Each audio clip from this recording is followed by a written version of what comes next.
अम्बेडकर अम्बेडकर अम्बेडकर अम्बेडकर अम्बेडकर अम्बेडकर। इतना नाम अगर भगवान का लेते हैं तो 7 जन्मों तक स्वर्ग मिलता था। गृह मंत्री जी से कहना चाहता हूं कि इस देश के दलित समाज के लिए, इस देश के पिछड़ों के लिए, आदिवासियों के लिए डॉक्टर बाबा साहब अम्बेडकर ने भगवान वाला ही काम किया है। KB अम्बेडकराइट यूट्यूब चैनल में आप सभी का स्वागत है। जय भीम। मान्यवर कांशीराम साहब जी का ये एहसान है हम लोगों पर। आज विरोधी लोग बाबा साहेब का फोटो अपने सर पर रखने को मजबूर हैं। कांशीराम जी का ही करिश्मा है कि आज हमारे इकलौते सांसद माननीय इंजीनियर रामजी गौतम साहब और भीम आर्मी चीफ चंद्रशेखर आजाद जी दोनों संसद को अपने वक्तव्यों से हिला देते हैं। आज संसद से लेकर सड़क तक बाबा साहेब चर्चा में हैं। जिन बाबा साहेब को कांग्रेस ने जीते जी सम्मान नहीं दिया, 2 बार चुनाव हरवाया, जिस क्षेत्र से जीत कर आए तो वो क्षेत्र पाकिस्तान को दे दिया गया, बांग्लादेश में है।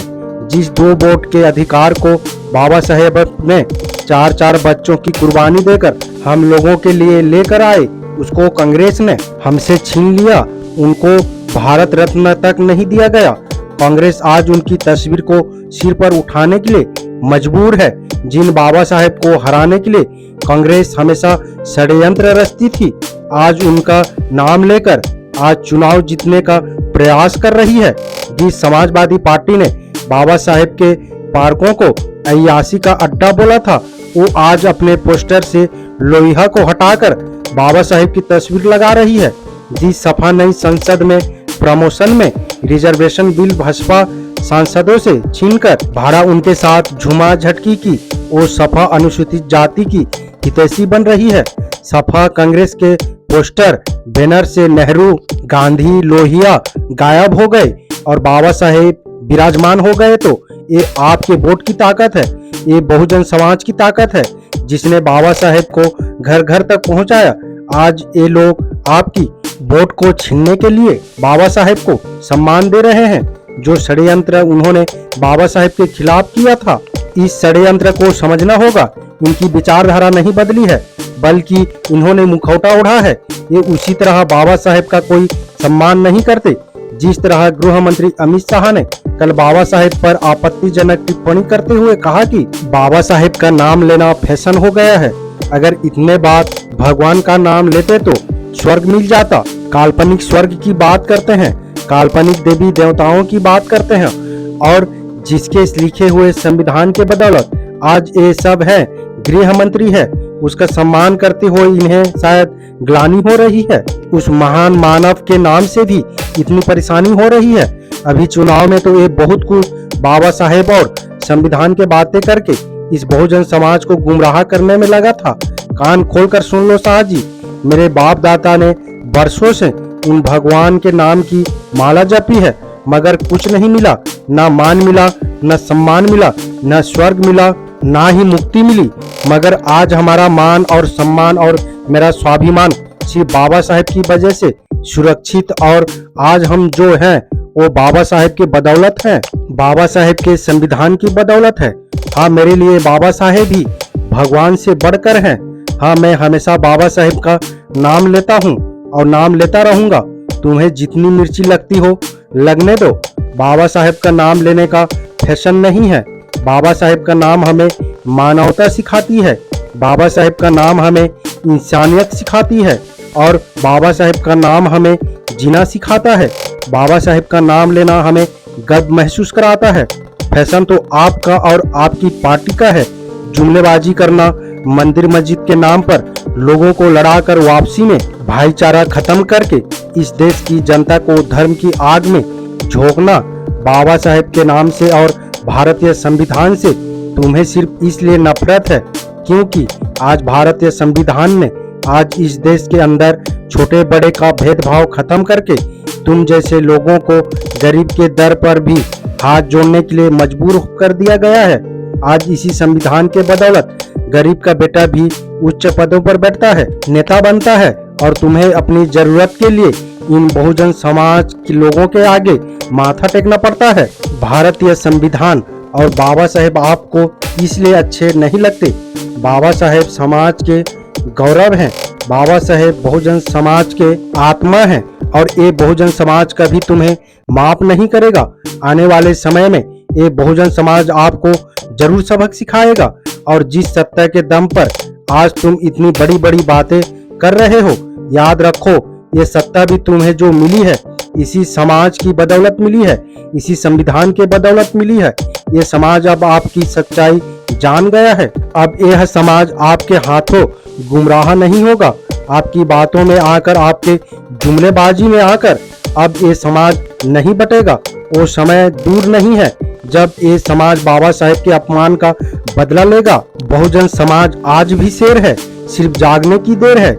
इस देश का पक्ष हो या विपक्ष, राइट हो या लेफ्ट, हंस कर ले या रोकर, मर्जी से ले या दिखावे में, बाबा साहेब का नाम सबको लेना ही पड़ता है। आज देश की राजनीति बाबा साहेब के नाम पर और उनकी विचारधारा के इर्द गिर्द ही घूम रही है। किसी ने गांधी नेहरू के स्थान पर जय भीम बोला, किसी ने जय भीम के साथ जय भीम बोला, किसी ने जय जोहार के साथ जय भीम बोला, किसी ने जय समाजवाद के साथ जय भीम बोला, लेकिन बोल सब जय भीम ही रहे हैं। और ये संभव हुआ युग पुरुष मान्यवर साहब कांशीराम जी के बदौलत हुआ है। हमारे लिए ना तो कांग्रेस सही है ना तो बीजेपी सही है। हमारे लिए तो कांग्रेस और बीजेपी दोनों पार्टियां वो साफ है जो बहुजन समाज और SC ST OBC मूल निवासी को समय समय पर डसता रहता है। हम इसे एक उदाहरण से समझते हैं। एक पंचायत में दो भाई ब्राह्मण रहते हैं। उनको पता है कि हम ऐसे में राजनीति नहीं कर सकते। हम सिर्फ पंचायत में दो भाई और हमारे परिवार है और हमारे संख्या कम है और बहुजन समाज की संख्या बहुत है। इतने वोट से सत्ता में नहीं रह सकते, सरपंच नहीं बन सकते। तो उन्होंने एक मसला या एक तरकीब निकाला कि हम एक दूसरे से बाहर में झगड़ते हैं, लोग दिखावे के लिए झगड़ते हैं और हम एक दूसरे को दुश्मन की तरह ट्रीट करते हैं। हम एक दूसरे को गाली गलौज करते हैं और घर को अलग अलग जगह पर बना लेते हैं ताकि किसी एक को सत्ता मिल जाए और हम मिलकर राजनीति करेंगे। जब बड़ा भाई इलेक्शन में जीत जाता है तो जनता के सामने छोटा भाई बड़े भाई को बहुत ही अपमान करता है, अनाप शनाप बोलता है, गाली गलौज करता है। दूसरे इलेक्शन में छोटा भाई इलेक्शन में जीत जाता है और इस प्रकार एक पंचायत में इतने सारे लोग होते हुए भी राजनीति नहीं कर सकते। लेकिन अल्पसंख्यक ब्राह्मणों ने सत्ता हासिल करके बहुजन समाज के ऊपर राज करता है। इसी प्रकार आज के कांग्रेस और बीजेपी दोनों इस तरह का काम करते हैं, एक दूसरे से झगड़ते हैं, लड़ते हैं, एक दूसरे से गाली गलौज करते हैं, दिखावा करते हैं, एक साथ राजनीति करते हैं। वो नहीं चाहते कि सत्ता किसी बहुसंख्यक के पास जाए। इस प्रकार आजाद भारत में एक भी दलित, शोषित, पीड़ित, वंचित बहुजन समाज के लोग आज तक प्रधानमंत्री नहीं बन पाया है। कांग्रेस भी ब्राह्मणों की पार्टी और बीजेपी भी ब्राह्मणों की पार्टी है और ब्राह्मण कभी नहीं चाहता कि छोटे जात के लोग कुर्सी पर बैठे और ब्राह्मणों पर राज करे। मैं आपको याद दिलाना चाहूंगा, कांग्रेस माँ है तो RSS बेटा और बीजेपी पोता है और दोनों पार्टियों का विचारधारा समान है।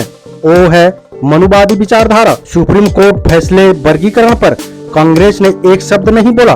कांग्रेस पार्टी ने इसका प्रत्यक्ष प्रमाण है। साफ जाहिर होता है कि बहुजन समाज को और बाबा साहेब को ये लोग अभी भी सम्मान के नजर से नहीं देखते हैं और वोट बैंक के लिए ही ये लोग बाबा साहेब डॉक्टर भीमराव अंबेडकर जी के नाम लेते हैं। अंदर में इनका बाबा साहेब के प्रति घृणा भाव रहता है। बाबा साहेब की मूर्ति को तोड़ना इनका प्रत्यक्ष प्रमाण है। हमें कोई मतलब नहीं है तुम भाजपा वाले कांग्रेस को कोसो या गाली दो, कांग्रेस तुम भाजपा वाले को कोसो या गाली दो, लेकिन बाबा साहेब का अपमान सहन नहीं होगा। तड़ीपार माफी मांगो, गृह मंत्री अमित शाह माफी मांगो। उम्मीद करता हूँ वीडियो को समझ गए होंगे। अगर समझ गए हैं तो अपने परिवारजनों को, दोस्तों को, मूल निवासी SC ST OBC Bahujan Samaj को शेयर जरूर करें ताकि उन्हें भी पता चल सके, जानकारी हो सके। मेरा आप सभी बहुजन समाज मूल निवासी अम्बेडकरवादियों से अपील है, हम अपने समाज को जागरूक करने के लिए बहुत मेहनत करते हैं और अंबेडकर विचारधारा वाले वीडियो को लाते रहते हैं। आपकी एक सब्सक्राइब हमारे हौसले को बुलंद कर हमें दोगुनी हौसला प्रदान करता है, मजबूत करता है। इसलिए आप सभी से गुजारिश है कि हमारे चैनल को सब्सक्राइब करके हमें सपोर्ट जरूर करें, ताकि हम अगले नए वीडियो डालें तो आप तक नोटिफिकेशन जा सके और कुछ महत्वपूर्ण जानकारी मिल सके। धन्यवाद। जय भीम, जय संविधान, जय मूल निवासी।